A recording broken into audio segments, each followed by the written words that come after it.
A tech billionaire just announced his engagement to his pregnant mistress at a charity gala in front of 300 people. There's just one problem: his wife had no idea they were getting divorced. But when Sarah Mitchell walked through those ballroom doors with her attorney, she wasn't just there to stop a wedding announcement. She was there to expose a fraud so elaborate it involved stolen companies, forged documents, and a plan to steal her own daughter. This story has everything: secret recordings, fake pregnancies, and a revenge so perfectly executed it'll give you chills. If you love seeing justice served ice cold, smash your mind. Trust me, this man's downfall is absolutely spectacular. Sarah Mitchell stood in her kitchen, packing lunch for her 10-year-old daughter Emma, while watching her husband David gulp down his morning coffee. 12 years ago, they had started TechFlow Solutions in this very kitchen, working 16-hour days to build something from nothing. Now, their Austin-based company was worth $50 million, and David was preparing for an IPO that would change their lives forever. "Don't forget Emma's pickup today," Sarah reminded him, sealing the sandwich bag. "Dance class ends at 6. David barely looked up from his phone. "Actually, can you handle that? I've got a crucial meeting with the marketing team about the charity gala presentation." Sarah paused. The Children's Hospital Charity Gala was David's pet project this year, and he had been obsessing over every detail for months. As the event chair, he wanted everything perfect. She understood his dedication, but lately, it felt like she was managing their entire family alone. "Of course," she said, forcing a smile. "Emma will understand." After David left, Sarah sat in the silence of their sprawling suburban home. The walls were lined with photos of their journey together, their wedding in her hometown of Columbus, Ohio, David receiving his first tech award, Emma's first steps, family vacations that seemed increasingly rare. She had given up her teaching career to support David's dreams, believing they were building something together. Her phone buzzed with a text from her best friend Maria Santos, who worked at TechFlow's office building as part of the night cleaning crew. "Girl, your husband is working late again. Saw his car in the lot past midnight. That man needs to slow down." Sarah frowned. David had told her he was home by 10 last night.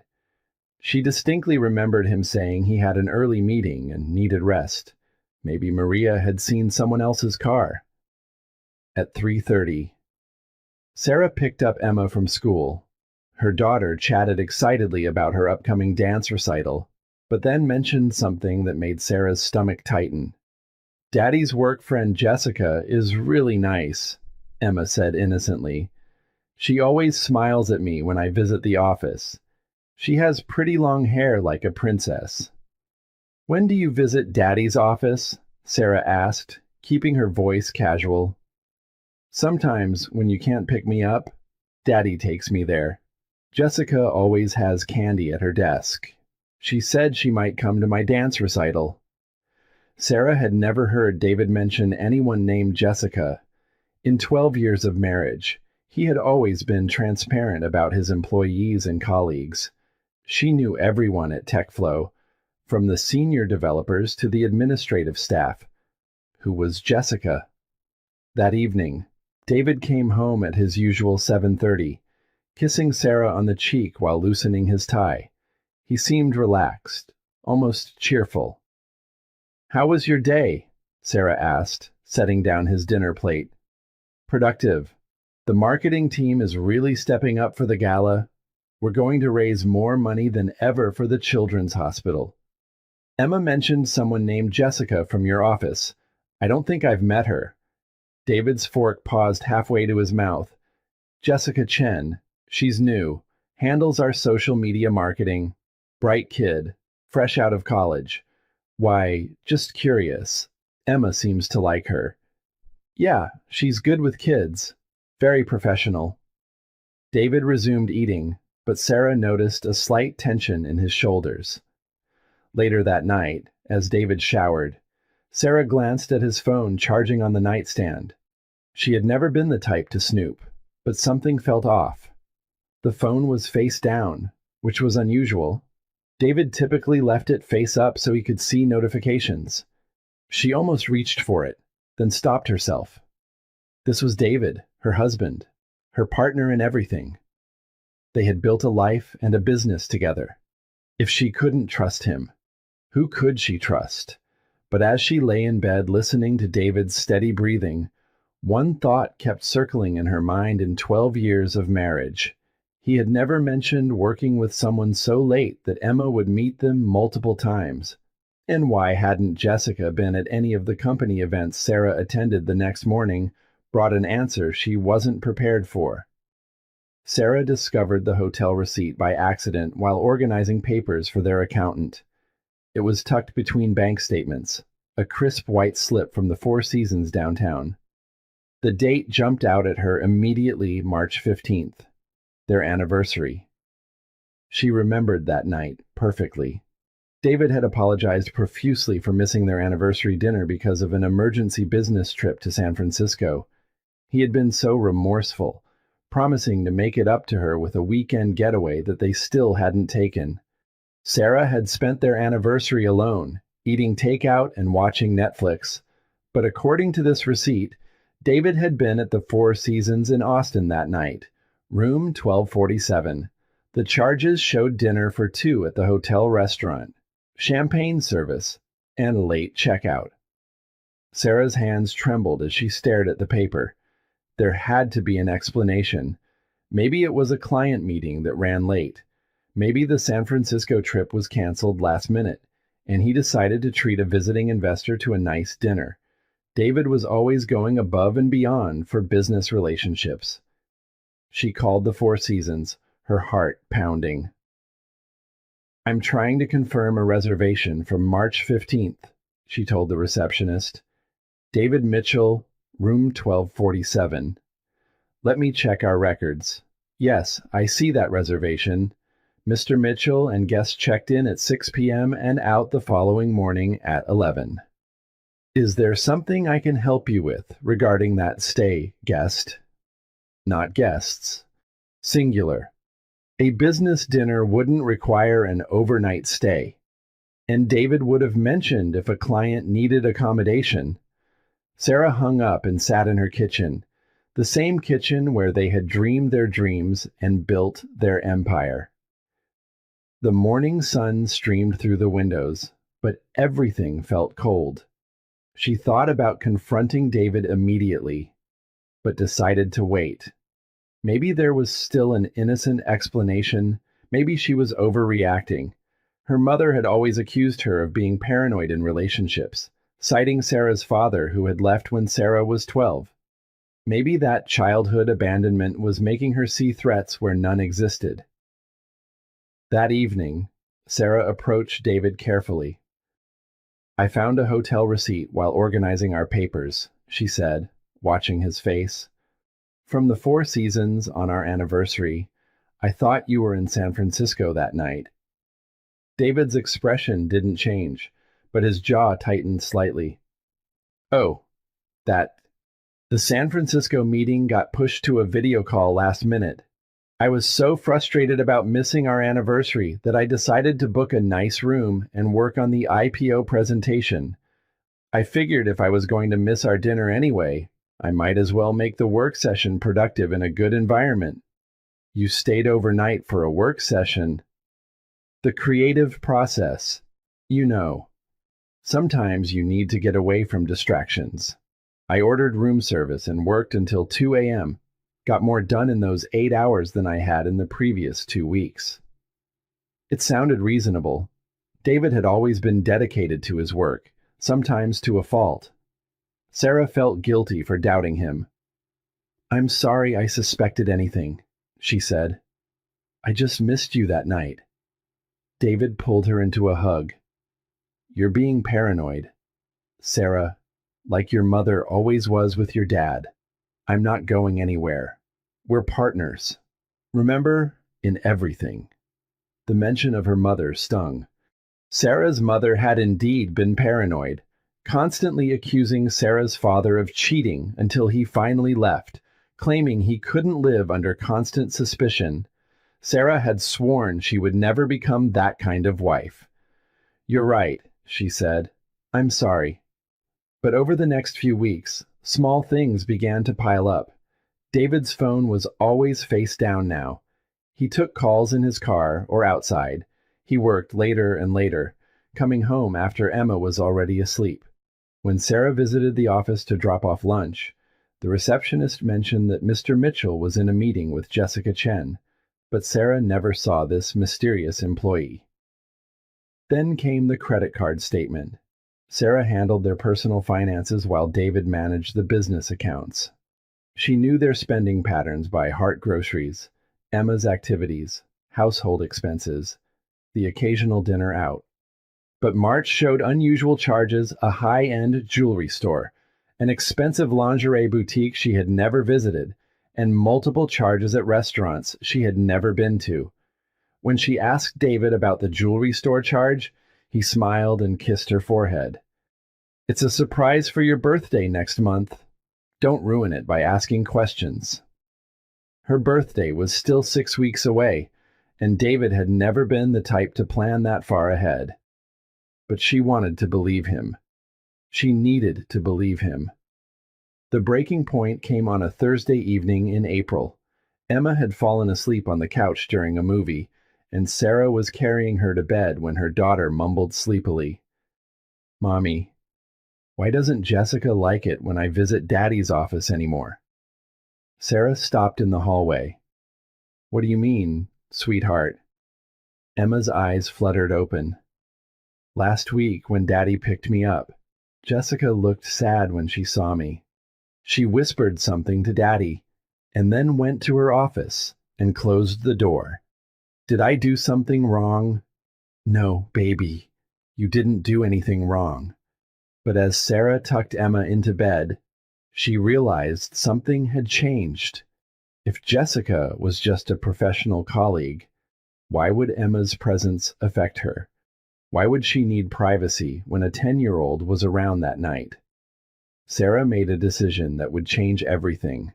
She was going to find out who Jessica Chen really was. Sarah's hands shook as she typed Jessica Chen TechFlow into her laptop's search bar at 2 a.m. while David slept beside her. The LinkedIn profile that appeared made her stomach drop. Jessica wasn't fresh out of college, as David had claimed. She was 26, had 3 years of marketing experience at major tech firms, and according to her profile, had been at TechFlow for 8 months. Not a few weeks. 8 months. That meant Jessica had been hired right around the time David started working late regularly, right around the time he began taking mysterious phone calls and keeping his device face down. Sarah scrolled through Jessica's photos, her heart sinking with each image. Jessica was beautiful in an effortless way that Sarah remembered being at 26, before marriage and motherhood and the comfortable settling that comes with building a life with someone. She had the kind of glossy black hair that moved like liquid and a smile that seemed to light up every photo. More damning were the location tags on Jessica's recent posts, the same restaurants that had appeared on their credit card statements, the same hotel bar where David claimed to meet clients. Photos dated within days of those mysterious charges, always captioned with phrases like "celebrating success" or "grateful for new opportunities." Sarah screenshot everything, her investigative teacher instincts kicking in. She had always been good at research, at piecing together evidence. It was why she had been such an effective educator, able to identify which students needed extra help before they fell behind. The next morning, Sarah called her best friend Maria, who was getting ready for her shift at the office building. "I need a favor," Sarah said. "Can you keep an eye out for anything unusual at TechFlow? I think David might be having an affair." Maria was quiet for a moment. "Honey, I've been wondering when you'd figure it out. I didn't want to be the one to tell you. But I've seen things." What kind of things? That Jessica girl, she's not just working late with your husband. Last month I saw them in the parking garage at midnight, and they weren't discussing marketing strategies. I'm sorry, Sarah. I should have said something sooner. Sarah felt like she had been punched in the chest. Hearing her suspicions confirmed made everything real in a way that felt devastating. What exactly did you see? They were in his car. She was crying, and he was holding her hand, stroking her hair. It looked intimate, not professional. Then, last week, I was cleaning the executive floor and heard them in his office. The door was closed, but the conversation didn't sound like work. Sarah thanked Maria and hung up, then sat in her car in the grocery store parking lot, trying to process the information. Part of her wanted to drive to David's office immediately and confront them both, but her teacher instincts told her to gather more evidence first.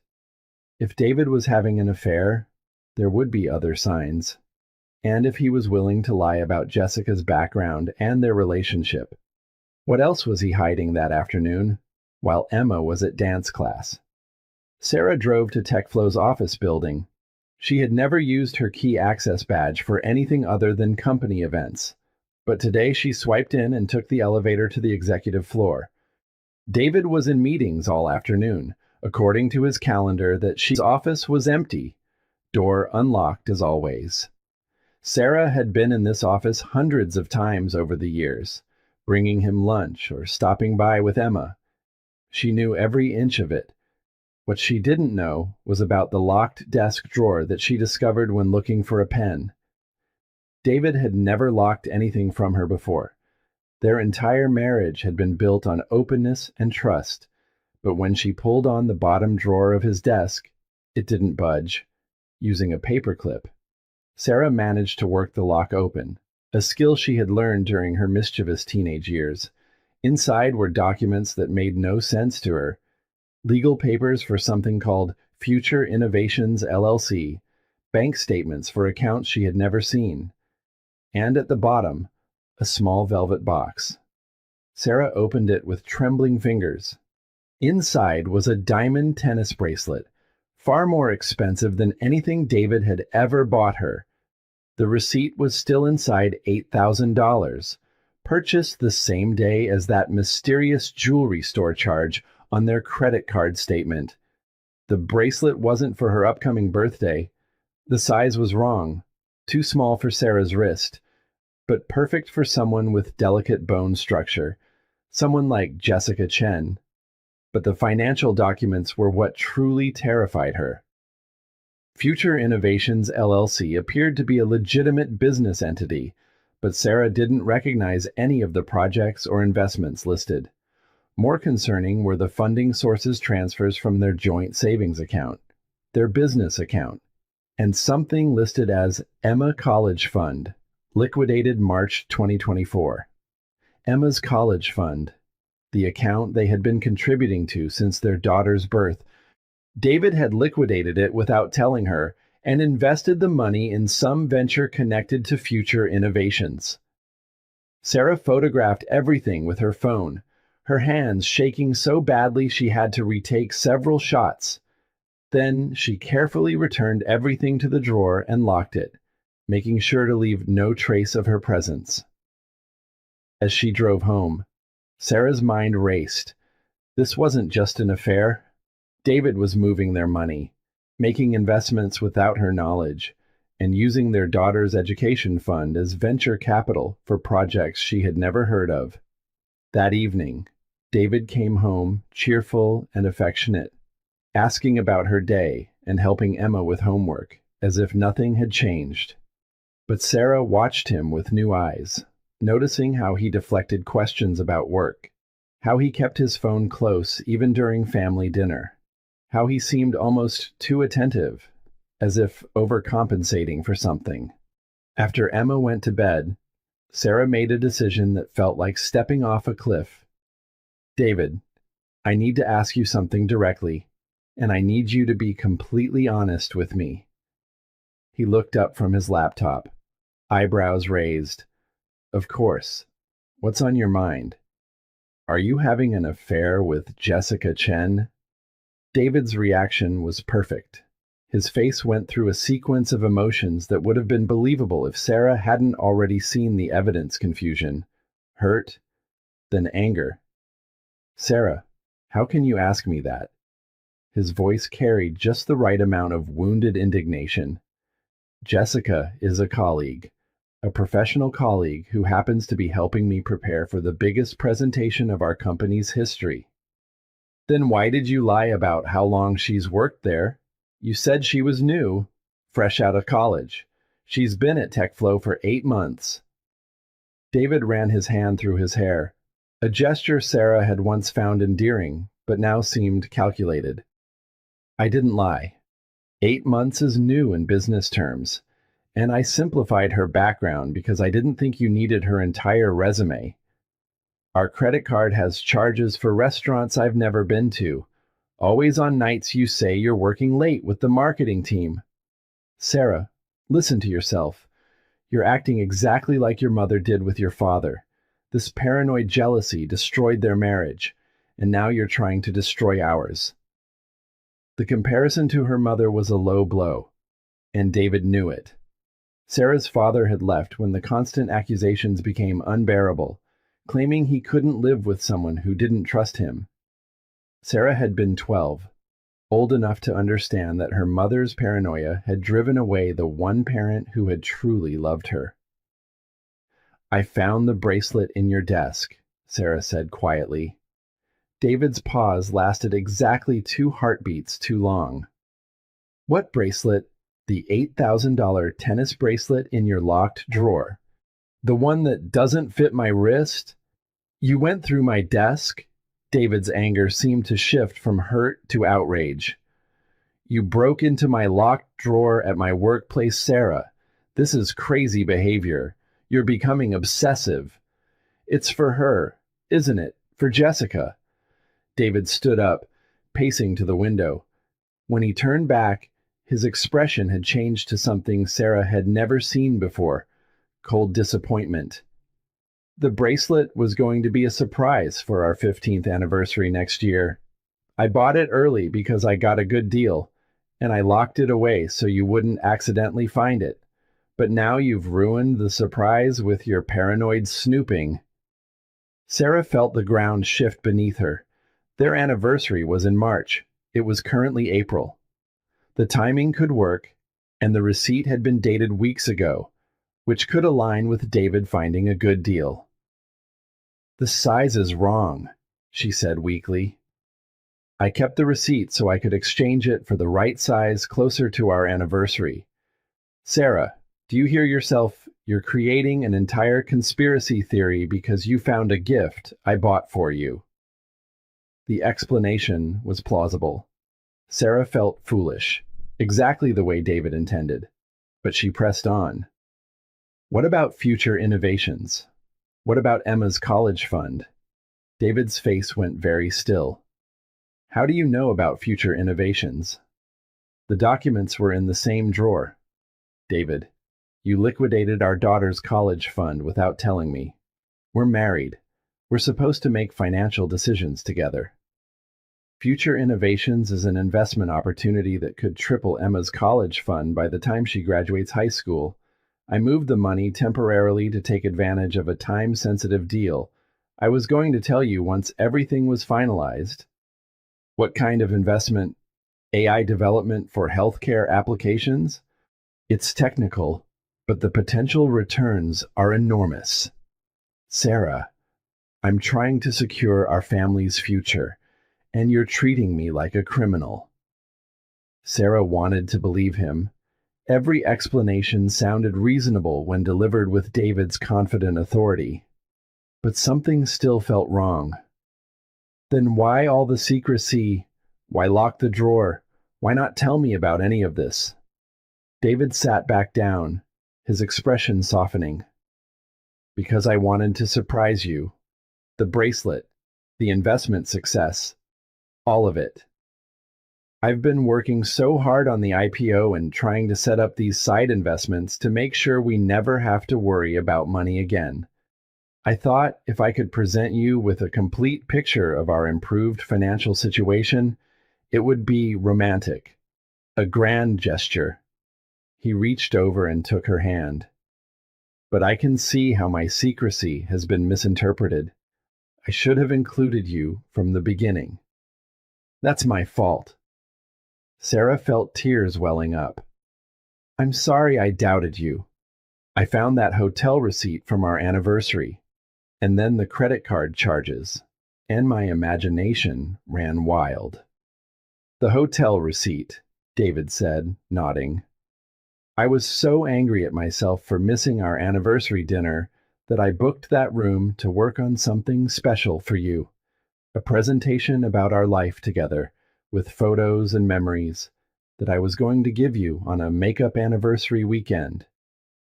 You were working on a presentation about us, about our journey together. From that first day, we started TechFlow in our kitchen to where we are now.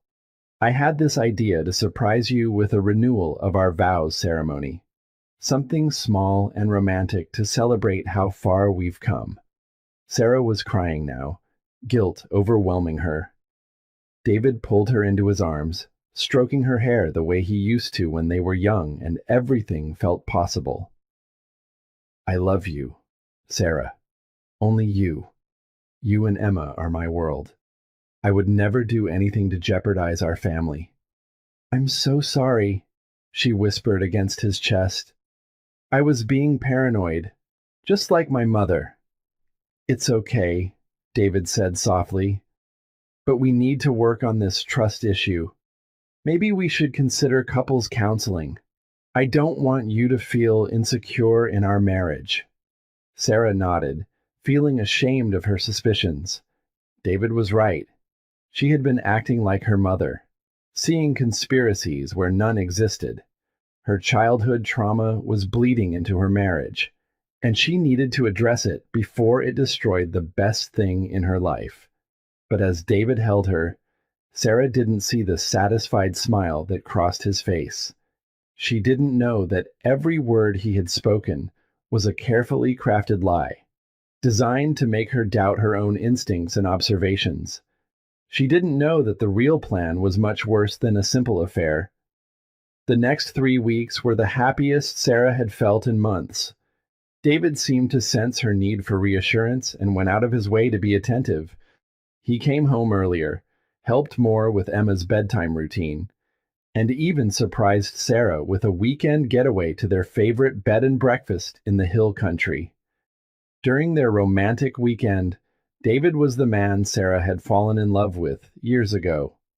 He talked about their future, their dreams for Emma, and his excitement about the upcoming IPO. He even showed her preliminary financial projections that suggested they could retire early if everything went according to plan. I've scheduled us for couples counseling, David said over breakfast on their last morning at the inn. I want to make sure we work through any trust issues so they don't resurface. Sarah felt a rush of love for this man who was taking her concerns seriously instead of dismissing them. Thank you for understanding why I was worried. I know I was being irrational. You weren't being irrational, David said, taking her hand. You were responding to my secretive behavior. I should have been more transparent from the beginning. They started couples therapy with Dr. Rebecca Martinez the following week. David was the perfect patient, open, honest, willing to take responsibility for his part in their communication breakdown. He admitted to being secretive about his work projects and promised to be more inclusive in financial decisions. Dr. Martinez seemed impressed with David's emotional intelligence and willingness to change. During their third session, he had been so committed to making his wife feel secure. Sarah began to feel like she had overreacted to everything. The couples therapy was helping her understand that her childhood abandonment issues had made her hypersensitive to perceived threats in her marriage. She was learning to communicate her needs without accusations and to trust David's explanations, unless she had concrete evidence to the contrary. Meanwhile, David continued to work late, but now he texted regular updates, still in the conference room with the marketing team, grabbing dinner with investors, home by 9. Jessica is helping me rehearse the gala presentation one more time. The mention of Jessica no longer triggered panic in Sarah.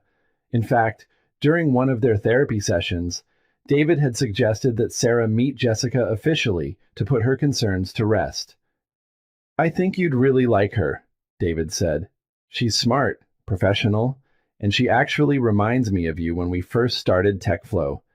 That same hunger to build something meaningful."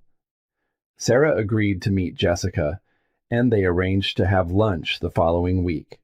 But the day before their scheduled meeting, Jessica called to reschedule due to a family emergency. Then she rescheduled again the following week due to work deadlines. After the third cancellation, Sarah began to feel like Jessica was avoiding her, but David assured her that Jessica was just overwhelmed with gala preparations. "She's putting in 18-hour days to make sure everything is perfect," David explained. "She's probably embarrassed about not having time for personal meetings when she's supposed to be impressing the boss's wife." It made sense. Sarah decided to wait until after the charity gala to pursue the friendship. In the meantime, she focused on her own projects and started volunteering at Emma's school more regularly. The breakthrough in her healing came during their fourth therapy session when Dr. Martinez helped Sarah identify specific triggers from her childhood that were affecting her marriage. "Your father left when you were 12 after your mother's accusations became constant," Dr. Martinez noted. "You've internalized both your mother's fear of abandonment and your father's aversion to being questioned. This creates a painful internal conflict where you simultaneously fear betrayal and fear being seen as paranoid." Sarah felt understood in a way she hadn't experienced before. David was supportive throughout the session, holding her hand when she cried and promising to help her work through these old wounds. After that session, Sarah felt like they had turned a corner. She trusted David completely again and felt ashamed of her earlier suspicions. She even apologized to Maria for asking her to spy on David at the office. "You were just protecting your marriage," Maria said, "but I'm glad everything worked out." 2 nights before the charity gala, David came home with exciting news. Future innovations paid off, he announced, spinning Sarah around the kitchen. "The AI healthcare deal I invested Emma's college fund in just got acquired by a major pharmaceutical company. We made 4 times our initial investment." Sarah was thrilled. Not only had David's secretive investment strategy worked, but Emma's college fund was now larger than they had ever dreamed. "I'm so sorry I doubted you," Sarah said, kissing him. "You really were just trying to secure our family's future." "I don't blame you for being worried," David replied, "but I hope this proves that you can trust me, even when you don't understand what I'm doing." That night, Sarah fell asleep, feeling completely secure in her marriage for the first time in months. David was handling their finances brilliantly. Their therapy was bringing them closer together, and the charity gala would be a celebration of everything they had built together. She had no idea that David had never invested in any AI healthcare company. The Future Innovations documents were fabricated, designed to explain away his money transfers long enough for his real plan to unfold. The couple's therapy sessions were being recorded by David for a custody battle he was planning. And Jessica Chen wasn't avoiding Sarah out of work stress. She was avoiding Sarah because she was 6 months pregnant with David's child. And their lunch meeting kept getting postponed because Jessica was having severe morning sickness that lasted all day. The charity gala wasn't just David's coming out party with his new partner. It was going to be the public announcement of their engagement and pregnancy, timed to coincide with divorce papers that would paint Sarah as mentally unstable and unfit to have custody of Emma. But Sarah slept peacefully, completely unaware that her world was about to explode. The morning of the charity gala. Sarah woke up feeling genuinely excited for the first time in months. She had bought a new dress for the occasion, a sophisticated navy blue gown that made her feel elegant and confident. Tonight would be a celebration of David's success as event chair and their renewed connection as a couple. David was already up, pacing the bedroom while talking on his phone about last-minute gala details. He seemed nervous, which Sarah attributed to the pressure of chairing such an important event. "Everything's going to be perfect," she said, kissing his cheek as he hung up. "You've worked so hard on this." "Yeah," David said, not meeting her eyes. "It's going to be a night no one forgets." Sarah spent the morning at the salon with Emma, getting their hair done together for the evening. Emma was excited about her first formal charity event, and Sarah had bought her a beautiful junior bridesmaid-style dress in pale pink. "Do you think Daddy will like my dress?" Emma asked as the stylist curled her hair. "He's going to think you're the most beautiful girl in the room," Sarah assured her. But when they returned home at 3 p.m., David was waiting with unexpected news. "There's been a change of plans," he said, looking genuinely apologetic. "The Children's Hospital Board decided this should be an adults-only event. Something about insurance liability with formal dining and dancing. Emma can't come tonight." Sarah's heart sank. Emma had been looking forward to the gala for weeks, and her dress was hanging upstairs ready to go. "But she's been planning for this," Sarah protested. "She even practiced walking in low heels." "I know, and I'm disappointed too, but board decisions are final. I'll make it up to her, I promise." Emma took the news better than Sarah expected, though her disappointment was obvious. "It's okay, Mommy. Maybe I can have a sleepover with Grandma instead." Sarah called her mother-in-law, who was happy to have Emma for the night. As they packed Emma's overnight bag, Sarah felt guilty about leaving her daughter behind for something she had been so excited about. "We'll do something special tomorrow," Sarah promised. "Just the two of us." "Can we get ice cream for breakfast?" Emma asked hopefully. "Ice cream for breakfast, it is." By 5 p.m., Emma was settled at Grandma's house, and Sarah was putting the finishing touches on her makeup. David had already left to handle final preparations at the venue, promising to meet her there at 7. Sarah arrived at the Austin Convention Center at 7:15, fashionably late as David had taught her for these events. The ballroom was transformed into an elegant wonderland with twinkling lights, white roses, and silent auction displays featuring artwork and vacation packages. The first person Sarah recognized was Tom Bradley, her high school friend who had become a successful divorce attorney. She hadn't seen Tom in over a year, and she was surprised to spot him across the room. "Sarah Mitchell," Tom said, approaching with a warm smile. "You look fantastic. How have you been?" "Really well, actually. David's been working so hard on this event. I'm proud of him." Tom's expression shifted slightly. "That's great to hear. How are things with you two? Last time we talked, you seemed a little stressed about work-life balance." Sarah had forgotten that conversation from last year when she had confided in Tom about feeling like she and David were ships passing in the night. "Much better," she said confidently. "We've been doing couples therapy, and it's helped us reconnect." "Couples therapy?" Tom's eyebrows raised. "That's proactive. Everything okay?" "Just normal marriage stuff. Communication issues, trust building. Nothing serious."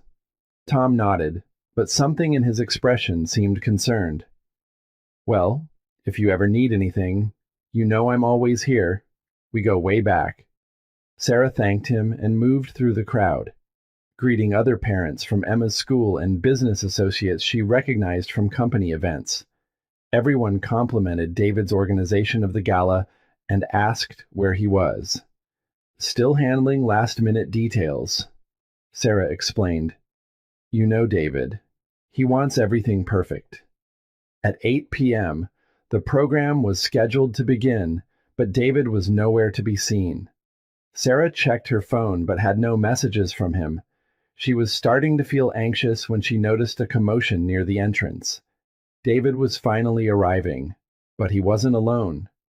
Walking beside him was a stunning young woman in a silver sequined gown that looked like it cost more than Sarah's monthly grocery budget. The woman was tall, graceful, and absolutely radiant. She had the kind of beauty that made other women pause their conversations to stare. Sarah's stomach dropped as recognition hit her. This had to be Jessica Chen.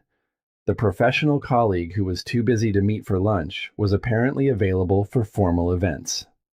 As Sarah watched from across the ballroom, David placed his hand on the small of Jessica's back, guiding her through the crowd.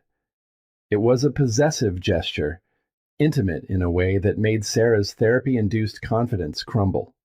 Jessica was glowing in a way that Sarah remembered from her own pregnancy with Emma, that unmistakable radiance that came from carrying new life. Sarah tried to dismiss the observation. Maybe Jessica just had good skincare.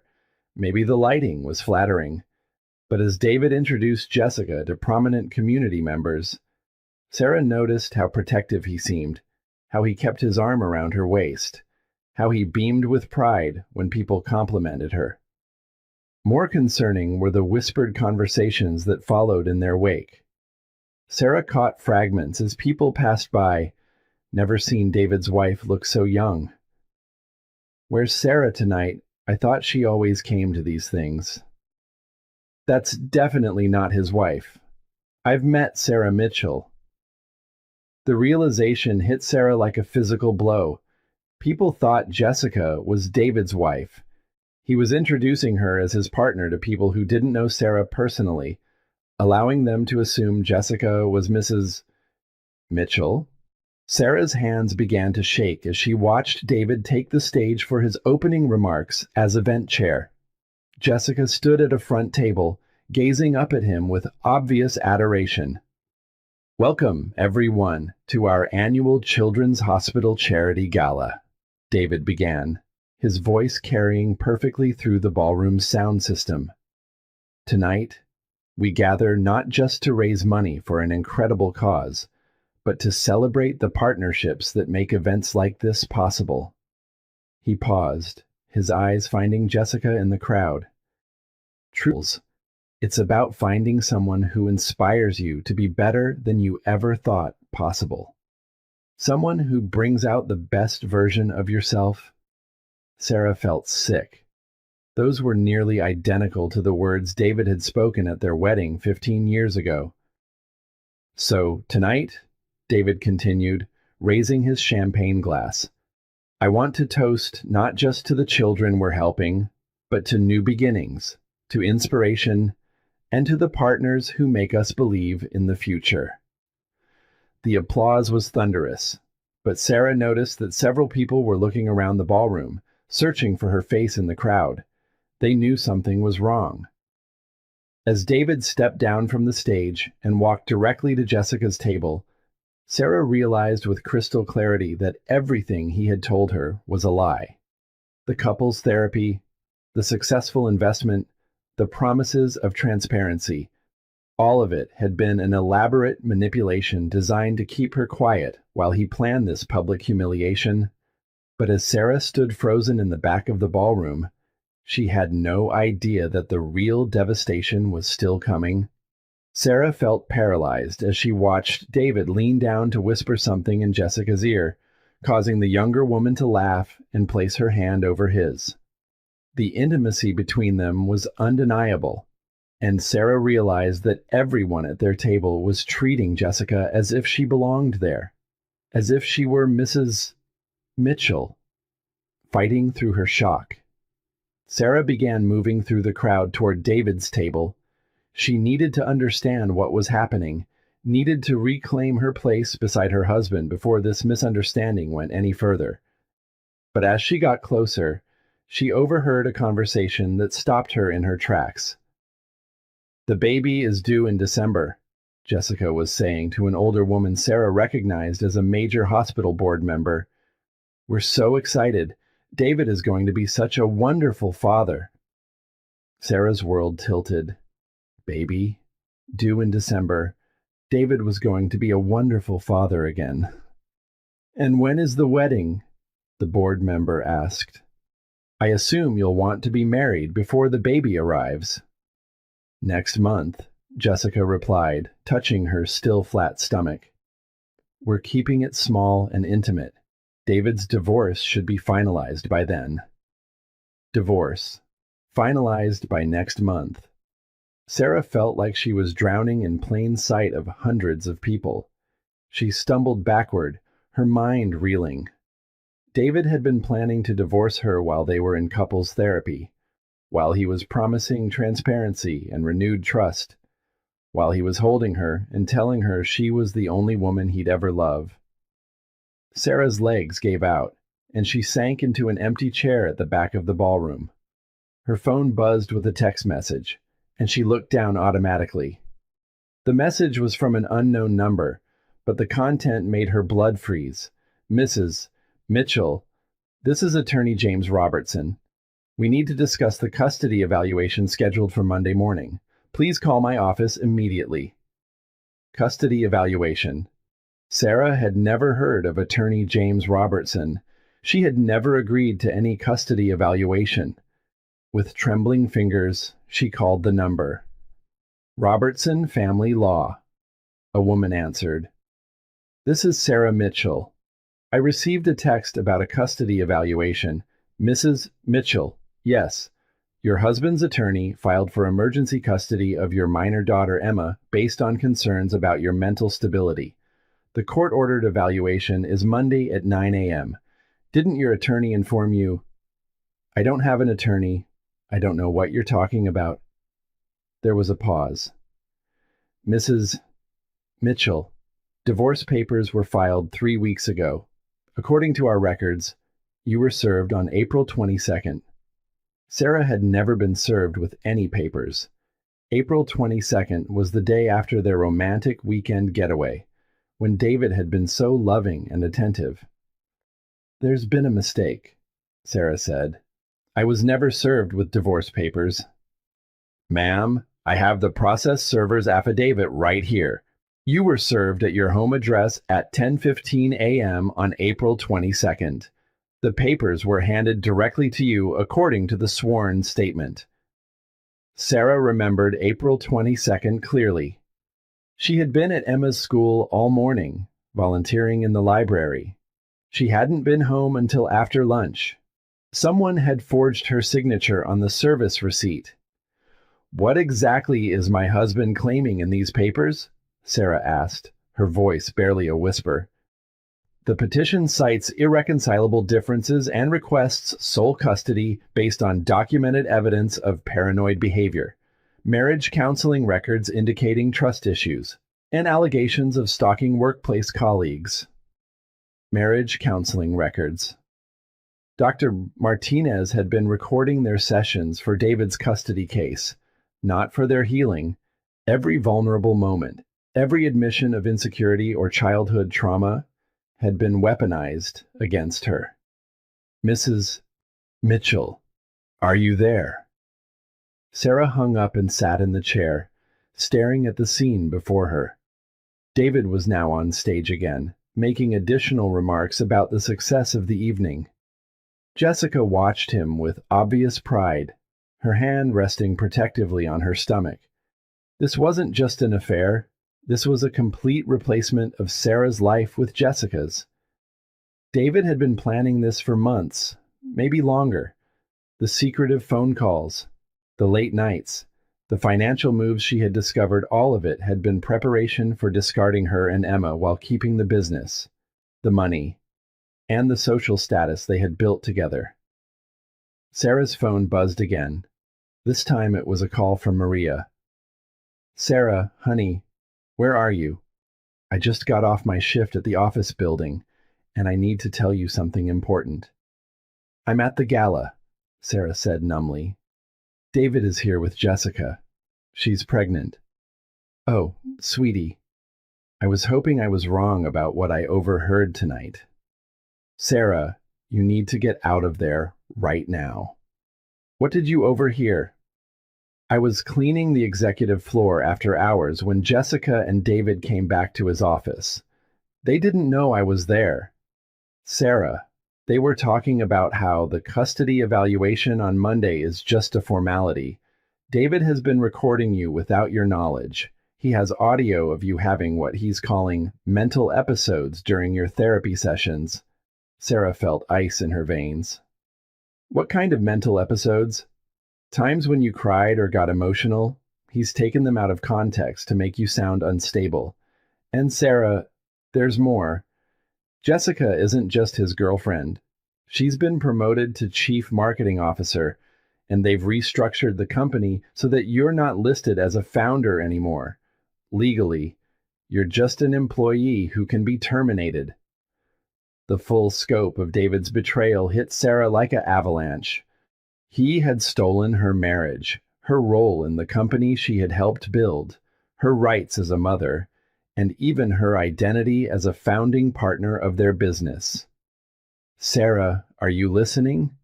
You need to leave that gala right now and call a lawyer. Tonight. Sarah looked across the ballroom at her husband, who was accepting congratulations and praise for the successful event while his pregnant girlfriend basked in the attention of being mistaken for his wife. It's too late, Sarah whispered. He's already won. But as Sarah sat in that chair feeling completely defeated, she didn't know that Maria had been recording David and Jessica's conversation in his office. She didn't know that Tom Bradley, the divorce attorney, had already noticed inconsistencies in David's behavior tonight and was prepared to help an old friend. And she didn't know that David's arrogance was about to become his greatest weakness. Sarah sat motionless in the ballroom for 20 minutes, watching David work the crowd with Jessica at his side. People were congratulating them as if they were already married, and Jessica was accepting the praise graciously, playing the role of the devoted wife-to-be. But Sarah's paralysis broke when she saw David approach the microphone again. This time, he wasn't making remarks about the charity. His expression was different, more personal, more intimate. Before we conclude tonight's formal program, David announced, who have become like family to Jessica and me over these past months. Sarah's stomach clenched. He was going to make it official, in front of 300 people. David was about to announce his engagement to Jessica while Sarah sat in the back of the room like a discarded piece of furniture. But before David could continue, Sarah felt a hand on her shoulder. She turned to see Tom Bradley, the divorce attorney, with a concerned expression. Sarah, we need to talk. Right now. Tom, I can't. He's about to make the biggest mistake of his life, and you're going to stop him. Come with me. Tom guided Sarah out of the ballroom and into a quiet corridor. I've been watching tonight, and something doesn't add up. I know David, and this isn't like him to be so public about personal matters. What's really going on? Sarah broke down and told Tom everything: the affair, the pregnancy, the divorce papers she'd never seen, the custody evaluation she'd never agreed to, the therapy sessions that had apparently been recorded without her knowledge. Tom's expression grew darker with each revelation. Sarah, what David is doing is illegal on multiple levels. You can't be served divorce papers through fraud. Therapy sessions can't be recorded without your consent and your therapist's consent. And if he's restructured the business to remove your founding partner status without your knowledge, that's corporate fraud. But he's already won, Sarah said. Everyone thinks Jessica is his wife. She's pregnant. The custody evaluation is Monday. The custody evaluation can be postponed if we file an emergency motion claiming fraud in the original petition. And Sarah, I need to ask you something important. Do you have any evidence of David's deception? Anything at all? Sarah thought about the photos on her phone from David's desk drawer, the hotel receipt, the credit card statements. I have some things. But Tom, I can't afford a legal battle with David. He controls all our money. You helped build TechFlow from nothing. If you're truly a founding partner, you own 50% of a $50 million company. David can't just erase that with paperwork tricks. Tom checked his watch. We need to act fast. That announcement he's about to make could complicate everything. They could hear applause from the ballroom, which meant David was still speaking. Sarah realized this might be her only chance to stop him from completely rewriting their history. What do I need to do? She asked. First, we're going to walk back in there together. I'm your attorney now, and David is going to learn that tonight. Second, you're going to reclaim your place in that room. You're Mrs. Mitchell, not Jessica Chen. Third, we're going to make sure everyone knows the truth about what's been happening. Tom handed Sarah his business card. Put this in your purse. When people ask who your attorney is, you give them my name. David's been planning this ambush for months. It's time for him to face some consequences. As they walked back toward the ballroom, Sarah's phone buzzed with a call from Maria. Sarah, thank God. I just emailed you something you need to see right now. Check your phone. Sarah opened her email app and found a message from Maria with an audio file attached. The subject line read, David and Jessica planning your destruction. Recorded tonight. Sarah played the file through her phone speaker, and Tom leaned in to listen. David's voice came through clearly. The custody evaluation Monday is just theater. I've got recordings of Sarah having breakdowns in therapy, and Dr. Martinez is being paid to testify about her paranoid episodes. The judge will give me sole custody based on mental instability. Jessica's voice responded, What if she fights the divorce? She can't. I've restructured everything, so she's not legally a founding partner anymore. She's just an employee who can be terminated. The prenup she signed covers her salary. Nothing more. Tom's eyes widened. Sarah, did you sign a prenup? No, we never had a prenup. We started the company with nothing. The recording continued with David's voice. By Christmas, when the baby's born, Sarah will be out of the picture completely. Emma will have adjusted to living with us full time, and Sarah will be lucky to get supervised visitation. Tom stopped the recording.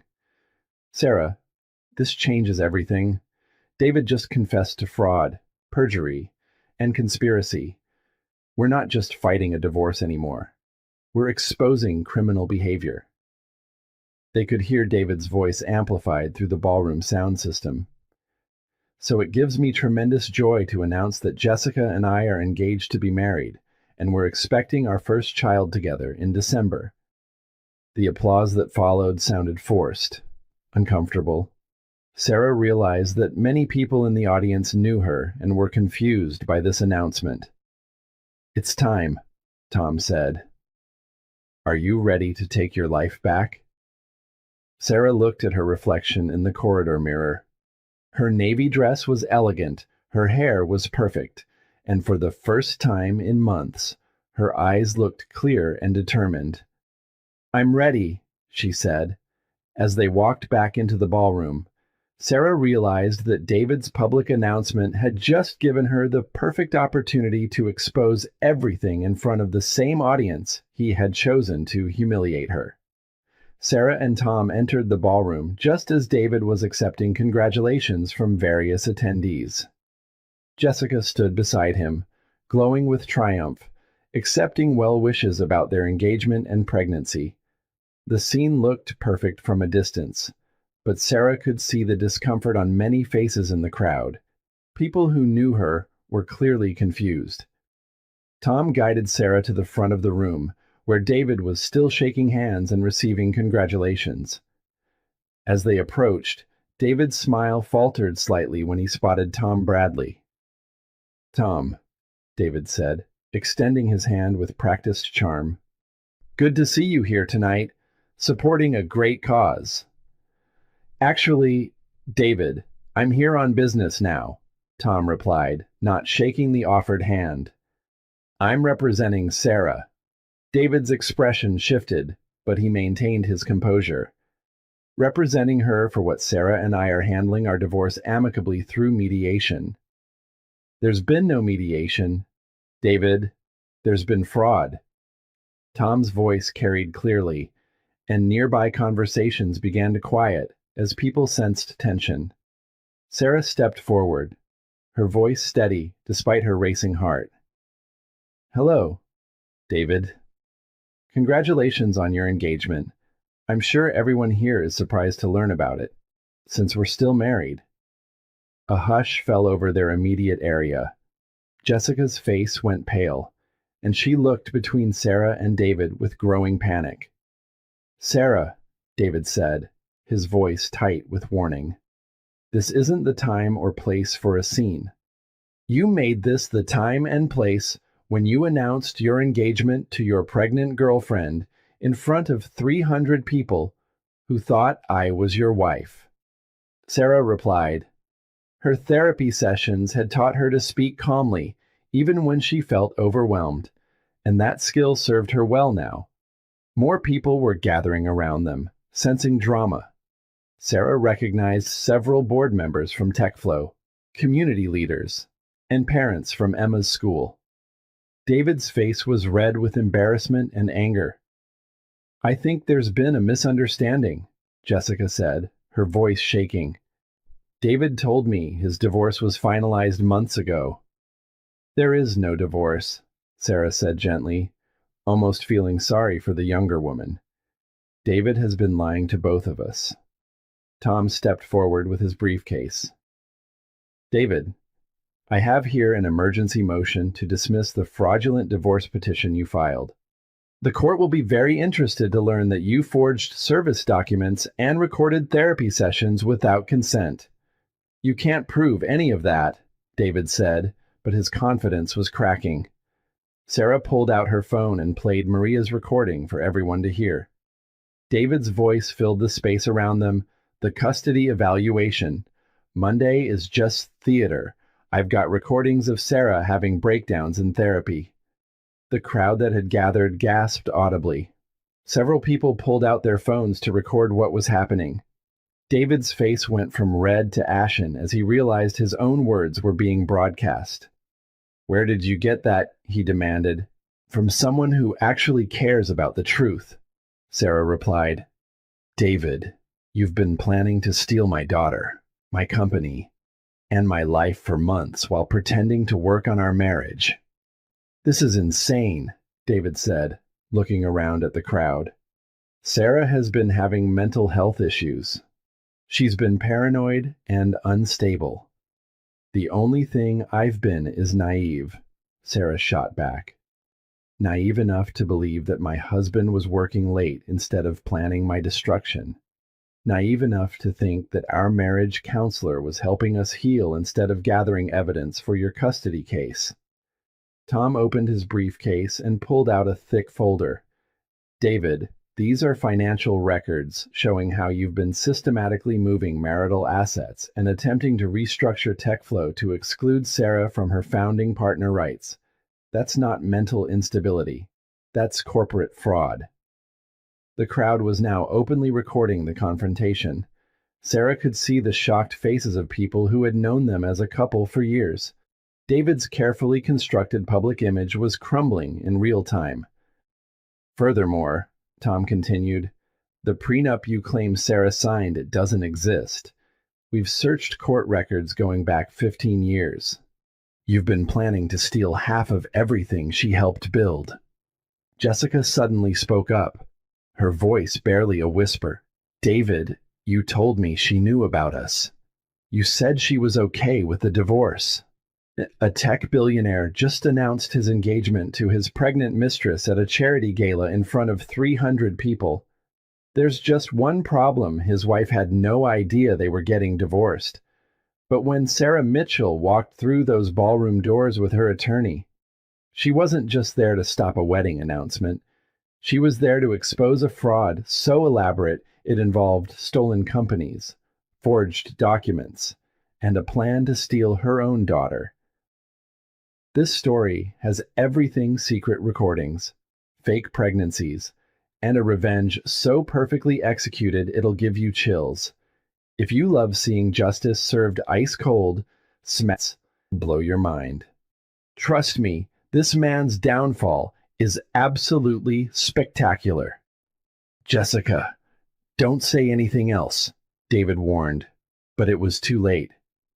You said the baby was planned, that we were starting fresh together. But if she didn't know. Jessica's voice trailed off as understanding dawned on her face. Sarah almost felt sorry for Jessica in that moment. The younger woman was clearly realizing that she had been manipulated just as thoroughly as Sarah had been. Tom pulled out one more document. David, this is a motion for emergency audit of TechFlow's finances and a temporary restraining order freezing all marital assets until this fraud can be investigated properly. You can't do that, David sputtered. I have business obligations, payroll to meet.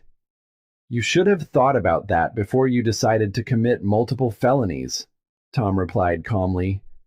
The crowd was now substantial, with people openly filming and whispering. Sarah could see that word was spreading throughout the ballroom. David's triumph was becoming his public humiliation. Sarah, David tried one last manipulation.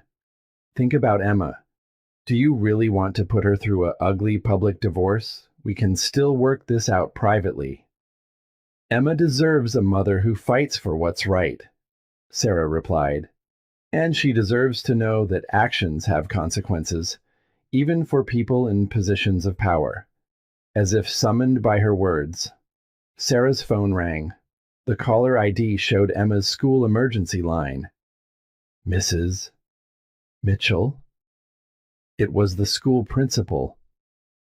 We need to speak with you immediately.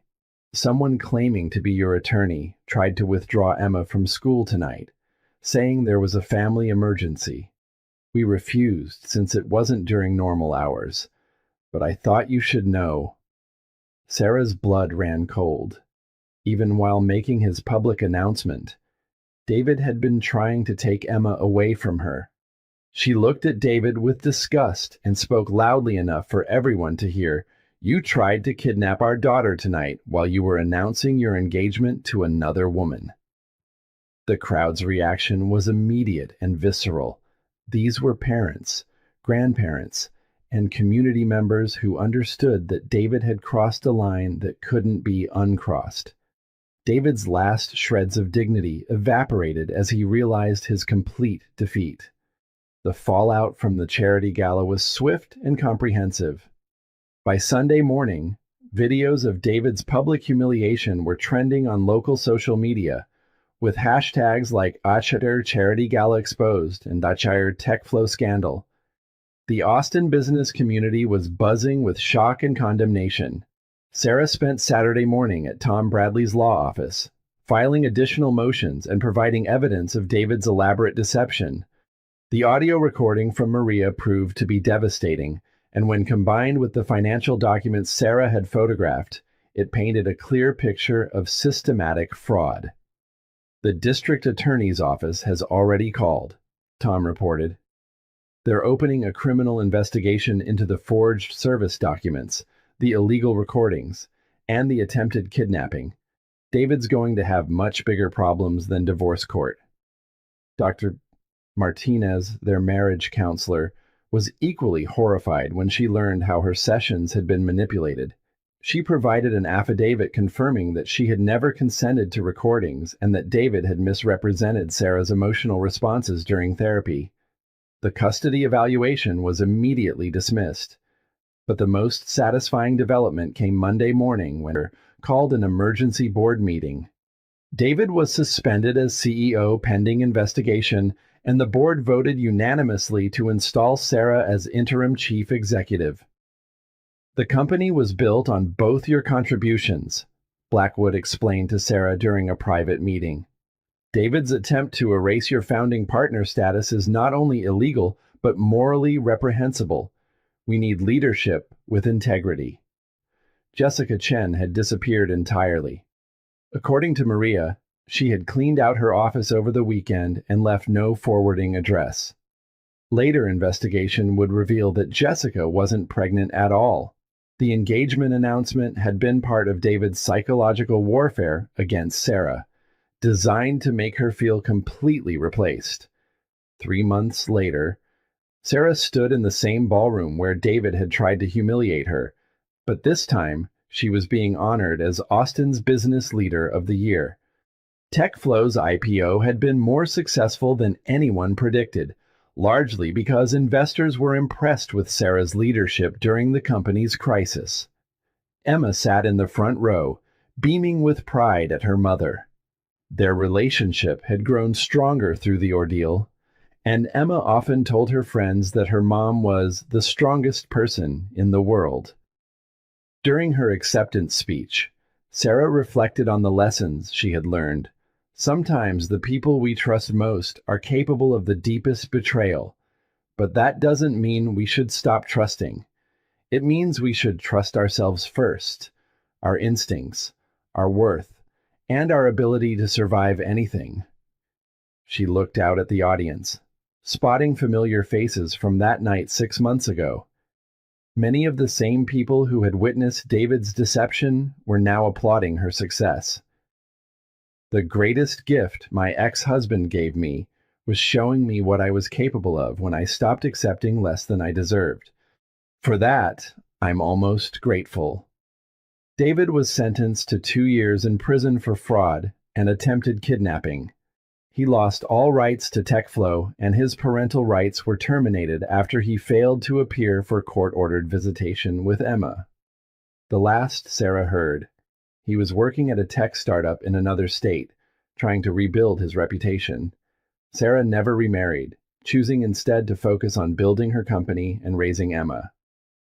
But she often spoke at conferences about financial abuse and the importance of women knowing their worth in both business and personal relationships.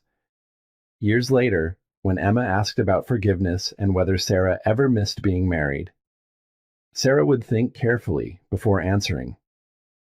"I miss the idea of the partnership I thought we had," she would say, "but I never missed being treated as less than I was worth." The most important relationship you'll ever have is with yourself. Emma, make sure it's a good one. On quiet evenings, Sarah would sit in her home office, the same kitchen where TechFlow had been born, and remember the woman she used to be. The woman who doubted her instincts and apologized for having needs. That woman was gone, replaced by someone stronger, wiser, and unafraid of standing alone. The charity gala where David had tried to erase her had instead become the night Sarah discovered who she really was, when everything false was stripped away. In trying to destroy her, David had accidentally set her free. Sometimes the greatest revenge is simply becoming the person your betrayer never believed you could be.